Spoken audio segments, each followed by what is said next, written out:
Improve your English skill.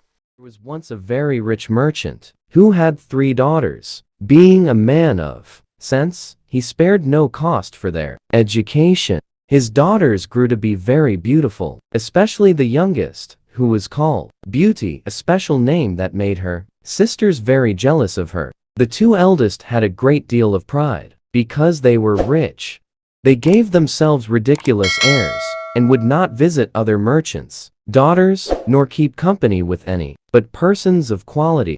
They went out every day to parties, balls, plays, concerts, and so forth, and they laughed at their youngest sister because she spent the greatest part of her time in reading good books.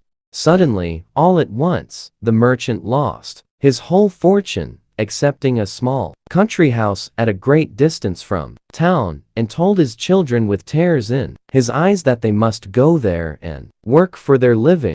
The 2 eldest answered that they would never have to leave the town, for they had several prominent merchants who they were sure would be glad to have them, though they had no fortune. But the good ladies were mistaken, for their lovers slighted and forsook them in their poverty. As they were not liked on account of their pride, everybody said, "They do not deserve to be pitied. We are very glad to see their pride humbled. Let them go and give themselves quality airs in milking the cows and minding their dairy." But added they, "We are extremely concerned for Beauty. She is such a charming, sweet-tempered creature who speaks so kindly to poor people and has such a friendly, gracious nature." When they came to their country house, the merchant applied himself to farming, and Beauty rose at 4 in the morning. Before the others stirred, she made haste to clean the house and prepare breakfast for the family. In the beginning, she found it very difficult, for she had not been used to work as a servant, but in less than 2 months she grew stronger and healthier than ever. After she had done her work, she read, played on the harpsichord, or else sung, while she spun yarn. On the contrary, her 2 sisters did not know how to spend their time. They got up at 10 and did nothing but saunter about the whole day, lamenting the loss of their fine clothes and acquaintance. "Do but see our youngest sister," they snickered, one to the other. "How well she's suited to a life of menial labor." The family had lived about a year in the country house when the merchant received a letter with an account that a ship he thought had been lost at sea, that held on board dozens of bolts of cloth and silks he had purchased, had in fact safely arrived. The family rejoiced in the turn of their fortune. When the 2 eldest daughters saw their father ready to set out, one begged of him to buy her a new necklace of gems, and the other a thick golden chain, but Beauty asked only for a rose. The good man set off on his journey, but when he came there, oh, such problems there were over who properly owned the ship and the merchandise on board. And after a great deal of trouble and pains to no purpose, he came back as poor as before, especially after he bought the fine new necklace and gold chain he promised to his 2 older daughters. Thinking he might come upon a rosebush to satisfy the wish of his youngest daughter, he led his horse deep into the woods. As the sun set and the wind began to howl, the poor man realized he was hopelessly lost. What's more, with the rain and the snow, he knew he might well starve to death with cold or hunger, or be devoured by the wolves, whom he heard howling all round him. Then in an instant, looking through a long walk of trees, he saw light at some distance. Going on a little farther, he noticed it came from a place lit with candles from top to bottom. The merchant hastened to the place, but was greatly surprised at not meeting anyone in the outer courts. His horse followed him, and seeing a large stable open, went in, and finding both hay and oats, the poor beast, who was almost famished, fell to eating very heartily. The merchant tied him up to the manger, and walked towards the house, where he saw no one. Entering into a large hall, he found a good fire and a table plentifully set out.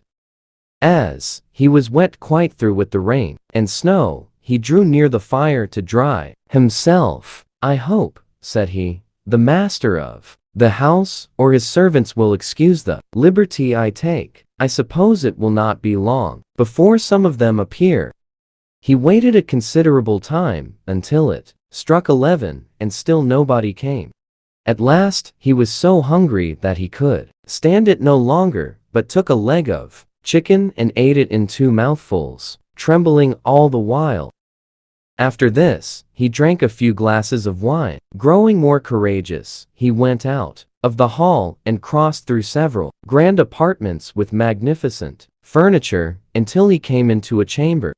In the chamber was an exceedingly good bed, and as he was very tired and it was past midnight, he concluded it was best to shut the door and go to sleep.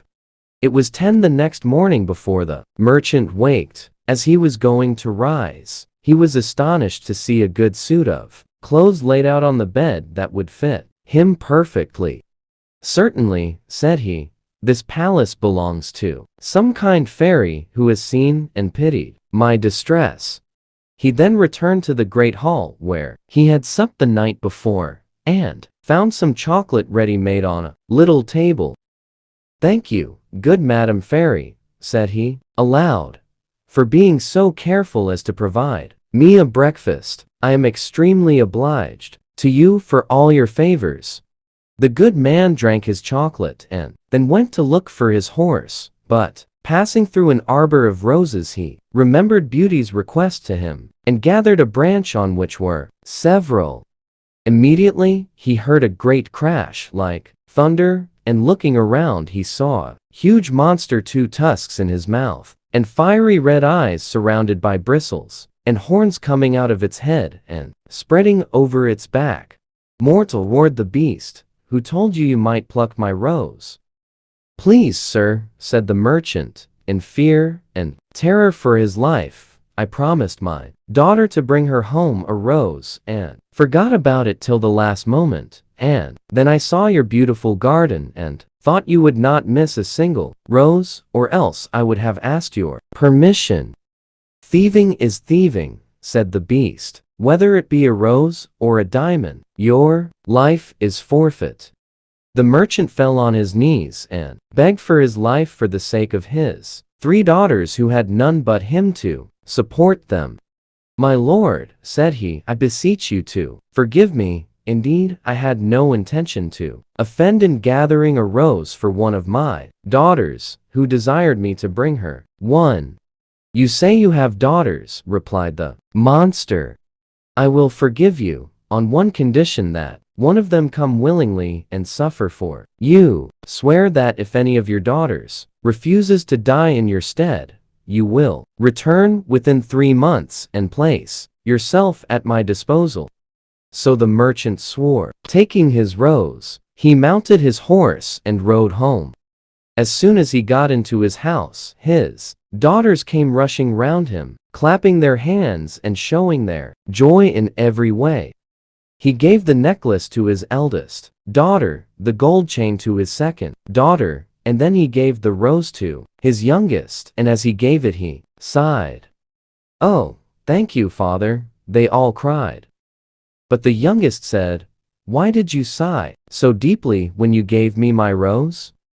"Later I will tell you," said the merchant.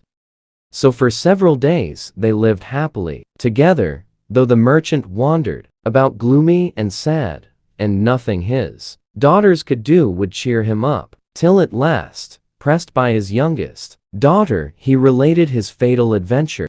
Immediately the 2 eldest set up lamentable outcries, blaming poor Beauty, and said all manner of ill-natured things to her. Beauty spoke. "Since the monster will accept one of his daughter," said she, "will deliver myself up to all his fury, and I am very happy in thinking that my death will save my father's life, and be a proof of my tender love for him." "Beauty, I am charmed with your kind and generous offer," said the merchant, "but I cannot let you do it. I am old and have not long to live, so will lose only a few years at the most." "Indeed, father," said Beauty, "you shall not Go to the palace without me, you cannot stop me from following you. Beauty insisted on setting out for the palace and made the necessary preparations for herself, and her sisters were secretly delighted at the prospect of getting rid of her once and for all. So next day, the merchant took Beauty behind him on his horse, as was the custom in those days, and rode off to the dwelling of the beast. When he got there, and they alighted from his horse, the doors of the house opened, and what do you think they saw there? Nothing. So they went up the steps and went through the hall into the dining room.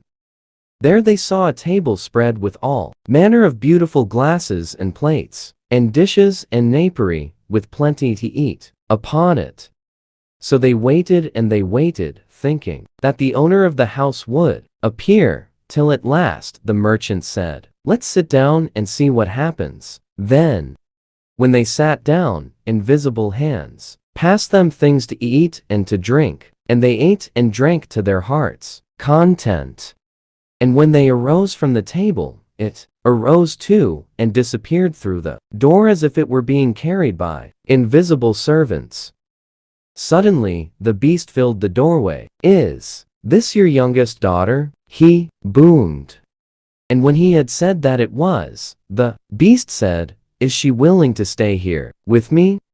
Then he looked at Beauty, who said, in a trembling voice, "Yes, sir." "Well, no harm shall befall you." With that, he led the merchant down to his horse, and said to him, "Honest man, go your ways tomorrow morning, but never think of coming here again." Then the beast returned to Beauty, and said to her, "This house with all that is therein is yours. If you desire anything, clap your hands and say the word, and it shall be brought to you." And with that he made a sort of bow and went away. So Beauty lived on in the home of the beast, and was waited on by invisible servants, and had whatever she liked to eat and to drink, but she soon got tired of the solitude. Next day, when the beast came to her, though he looked so frightening, she had been so well treated that she had lost a great deal of her terror of him. So they spoke together about the garden, and the house, and her father's business, and all manner of things, so that Beauty lost altogether her fear of the beast. "Beauty," said the beast, "if my presence is troublesome, I will end our conversation and leave you. For tell me, do not you think me very ugly?" "It is true," said Beauty, "for I cannot tell a lie, but I believe you are very good natured." "Yes, yes," said the beast, "my heart is good, but still I am a monster." "Among mankind," says Beauty, "there are many that deserve that name more than you, and I prefer you, just as you are, to those who, under a human form, hide a treacherous, corrupt, and ungrateful heart." Beauty ate a hearty supper, and had almost conquered her dread of the monster, but she nearly fainted away when he said to her, "Beauty, will you be my wife?" It was some time before she dared answer, for she was afraid of making him angry if she refused. At last, however, she said, "Tremble, no beast." Immediately, the poor monster sighed, and then hissed so frightfully that the whole palace echoed. But Beauty soon recovered her fright, for Beast said in a mournful voice, "Then farewell, Beauty," and left the room. Beauty spent the next 3 months very contentedly in the palace. Seeing the beast often had so accustomed her to his deformity, that, far from dreading the time of his visit, she would often look on her watch to see when it would be 9, for the beast never missed coming at that hour. There was only one thing that gave Beauty any concern, which was that, every night, before she went to bed, the monster always asked her if she would be his wife. One day, she said to him, "Beast, you make me very uneasy. I wish I could consent to marry you, but I am too sincere to make you believe that will ever happen. I shall always esteem you as a friend. Please try to be satisfied with this." "I suppose I must," said the beast, "for, alas, I know too well my own misfortune, though I ought to think myself happy that you will stay here. Promise never to leave me." Beauty blushed at these words. "I could," answered she, "indeed, promise never to leave you, but I have so great a desire to see my father that I'm afraid I shall fret to death if you refuse me that satisfaction." "Perhaps this will help," said the beast. He handed her a handled looking glass, and in the round mirror was the image of Beauty's father, pining himself sick for the loss of her. "Oh," she cried, and all the color rushed from her face. "I would rather die myself," said the monster, "than give you the least uneasiness. I will send you to your father. You may remain with him for 1 week, but if you do not return before the end of the week, poor beast will die with grief." "I give you my promise," said Beauty, "to return in a week." "You shall be there tomorrow morning," said the beast. "Take this magic looking glass with you, and this ring. You need only to lay your ring on the mirror before you go to bed, when you have a mind to come back. Farewell, Beauty." When Beauty waked the next morning, she found herself at her father's house. She quickly dressed and came to the kitchen, where her father gave a loud shriek and thought he would die with joy to see his dear daughter again. He held her fast, locked in his arms, over a quarter of an hour. As soon as the first transports were over, the father shared with Beauty the good news. Both her sisters were married. Beauty sent for her sisters, who hastened thither with their husbands. They were both of them very unhappy. The eldest had married a gentleman, extremely handsome indeed, but so fond of his own person that he was full of nothing but his own dear self, and neglected his wife. The second had married a man of wit, but he only made use of it to plague and torment everybody, and his wife most of all. Beauty's sisters sickened with envy when they saw her dressed like a princess, and more beautiful than ever, nor could all her obliging, affectionate behavior stifle their jealousy, which was ready to burst when she told them how happy she was. They went down into the garden to vent it in tears, and said one to the other, "In what way is this little creature better than us, that she should be so much happier?" "Sister," said the oldest, "a thought strikes my mind. She told us of the promise to stay only for 1 week. Let us try to keep her beyond the week. Perhaps the monster will be so enraged for breaking her word that he will devour her." "Right, sister," answered the other. They went back to the house and behaved so affectionately to their sister that poor Beauty wept for joy. When the week was expired, they cried and tore their hair, and seemed so sorry to part with her that she promised to stay a week longer.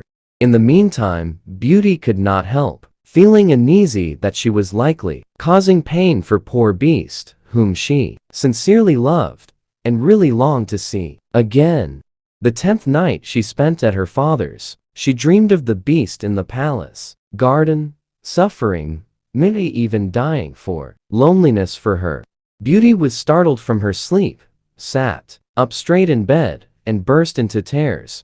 "Am I not very wicked," said she, "to act so unkindly to beast, who has tried so hard to please me in everything? Is it his fault if he is so ugly? He is kind and good, and that is more than enough. Why did I refuse to marry him? I would be happier with the monster than my sisters are with their husbands. It is neither wit nor a fine face in a husband that makes a woman happy, but virtue, sweetness of temper, and thoughtfulness, and beast has all these valuable qualifications." Having said this, Beauty rose, put her ring on the mirror, and then laid down again. Scarce was she in bed before she fell asleep, and when she waked the next morning, she was overjoyed to find herself in the beast's palace. She put on one of her richest suits, and waited for evening with the utmost impatience. At last the wished-for hour came. The clock struck 9, yet no beast appeared. Beauty then feared she had been the cause of his death. She ran crying and wringing her hands all about the palace, like one in despair. After having sought for him everywhere. She remembered her dream and flew to the garden where she had dreamed she saw him. There she found poor beast stretched out, quite senseless, and as she imagined, dead. She threw herself upon him, and finding his heart beating still, she fetched some water from the canal and poured it on his head. Beast opened his eyes and said to Beauty, you forgot your promise, and I was so afflicted for having lost you that I resolved to starve myself. But since I have the happiness of seeing you once more, I die satisfied. No, dear Beast, said Beauty, you must not die. Live to be my husband. From this moment I give you my hand and swear to be none but yours. Alas, I thought I had only a friendship for you, but the grief I now feel convinces me that I cannot live without you. No sooner had she said this than the hide of the beast split in two, and out came a most handsome young prince. The prince told her that he had been enchanted by a magician and could not recover his natural form until a maiden would, of her own free will, declare that she loved him. Thereupon the prince sent for the merchant